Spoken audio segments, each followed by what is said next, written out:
Resumidamente, nossa cassação é uma cassação política, motivada pelo nosso excesso de fiscalização junto ao Executivo Municipal, à Prefeitura de Florianópolis. Nós acabamos verbalizando muitas coisas que aconteceram dentro da Prefeitura. Não é à toa que os votos, na sua grande larga maioria, foram da base governista, né, do prefeito Topázio. Então, essa base governista fez a nossa cassação.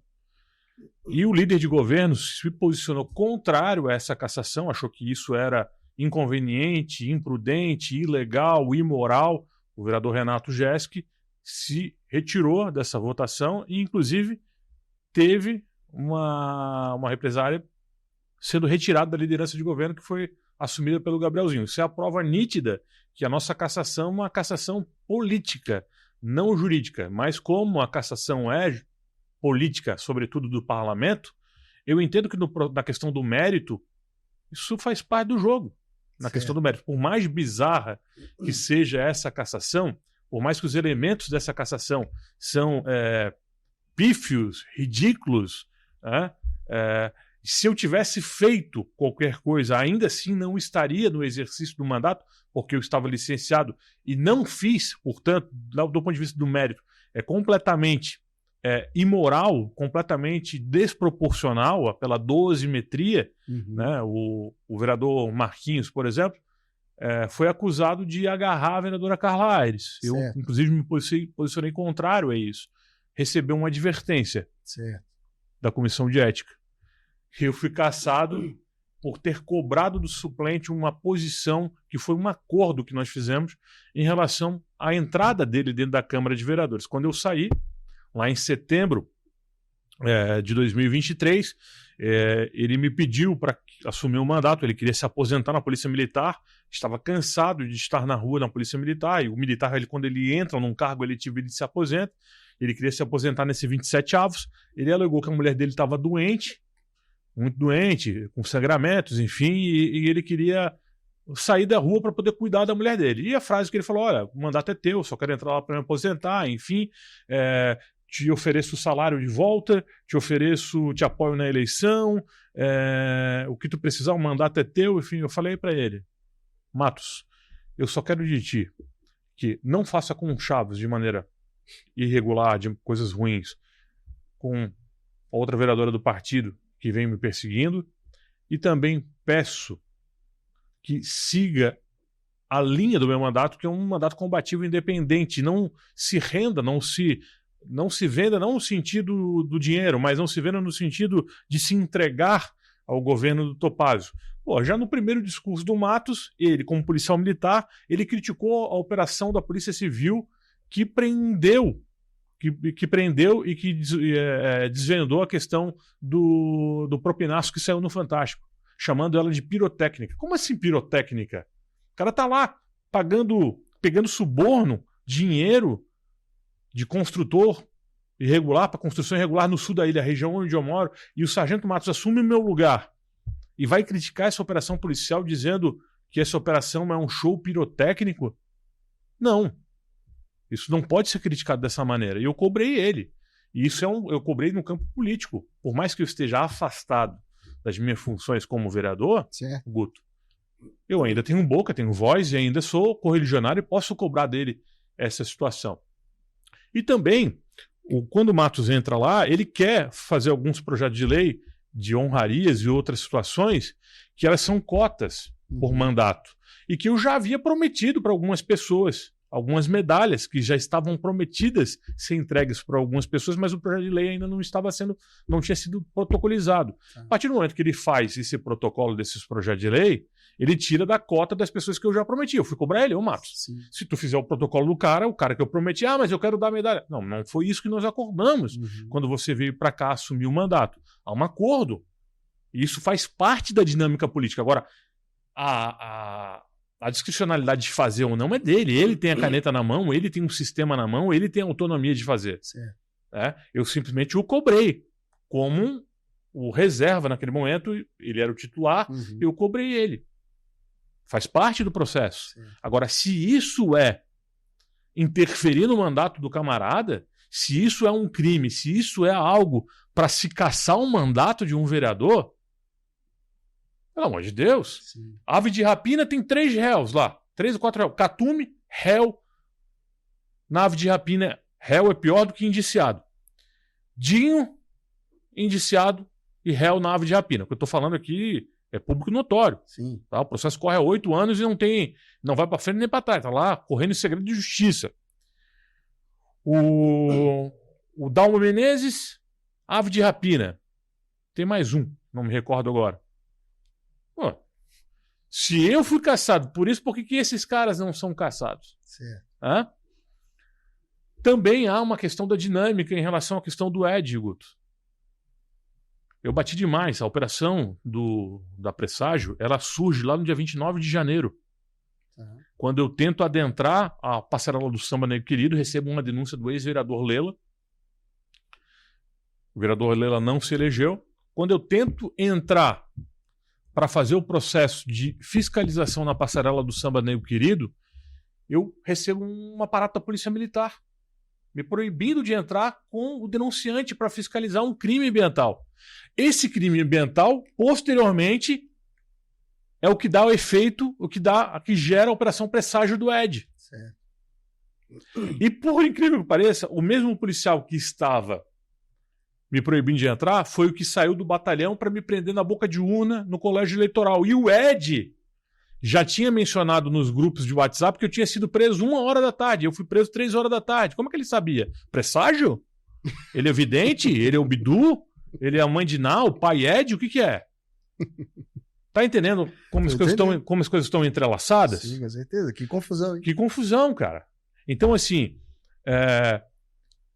maior sacanagem é ver um ex-vereador, e aliás, o meu suplente pediu voto para o Ed, enquanto deputado federal. E hoje assumi meu lugar. Certo. O meu suplente também pediu voto para um outro deputado, para deputado estadual, para o Ed para deputado federal, aliás, o Ed foi candidato a deputado federal. Tiveram junto. O bairro Educador tem uma correlação com as questões da cultura e do esporte. O bairro Educador recebeu 27 milhões de reais da prefeitura para suas atividades. O Ed estava lá, com conexão direta com o bairro Educador. Alô, Polícia Civil, bairro Educador. Se não está na mira, bota na mira. E com certeza tem confusão lá. Tem que investigar, tem que apurar.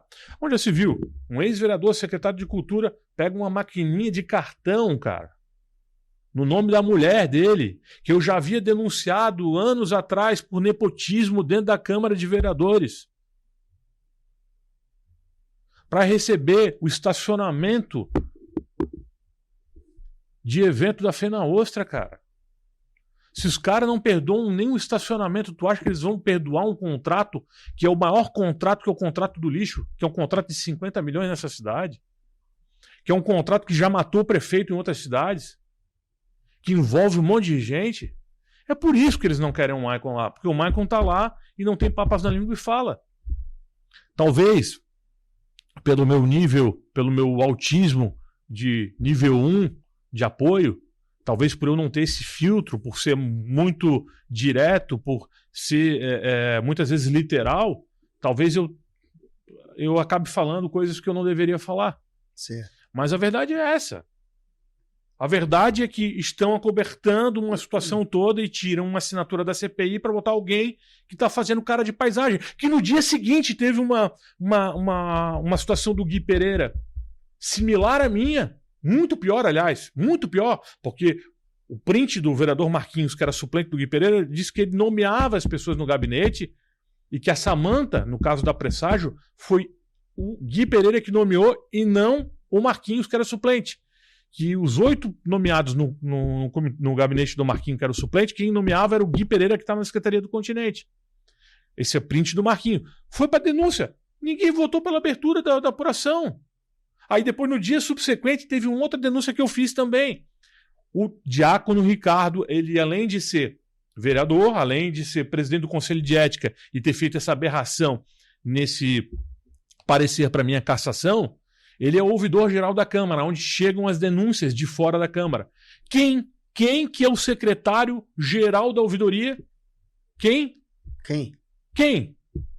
O genro dele. Genro é parente de primeiro grau, no nível de nepotismo, conforme a súmula vinculante 13 do STF, cara. Que isso? O genro é o secretário que recebe a denúncia, o cara é o ouvidor. Tá tudo em casa. Como é que a denúncia vai andar? Vai prosperar? A denúncia vai andar? Aí eu faço a denúncia para ir pro plenário, 4 votos favoráveis apenas. A mídia não deu uma vírgula. Não deu uma vírgula a mídia de Florianópolis. Não saiu em lugar nenhum. Ninguém falou sobre isso. E quem votou a favor? Quem são os 4 lá? Afrânio, Carla Aires, Tânia e Cíntia. Foram os únicos que votaram. Tem vereador que se ausentou do plenário e não votou. Pô, cara, que é isso, cara? Uma denúncia. Aí caçam o Maicon porque o Maicon foi lá atormentar o Sargento Matos, dizendo que o Sargento Matos tinha que dar prosseguimento ao mandato dele na linha. Certo. Na linha combativa. Bom. Que foi o que eu acordei com ele politicamente, cara. Certo. Foi o que eu acordei com ele. E se houve ameaça, não foi da minha parte, ele me ameaçou, tem uns áudios, mostram isso, ele me ameaçou, disse que ia quebrar minha cara, disse que ia chamar a polícia pra mim. Pelo contrário. Sabe? Aí criam todo um factoide, toda uma situação, mas não colou. A população sabe a verdade. A mídia pode não falar, mas as pessoas sabem. Porque, Guto, a verdade vem da fonte da verdade. A mentira vem da fonte da mentira. Não dá pra separar as duas, cara. Verdade é verdade, ponto final.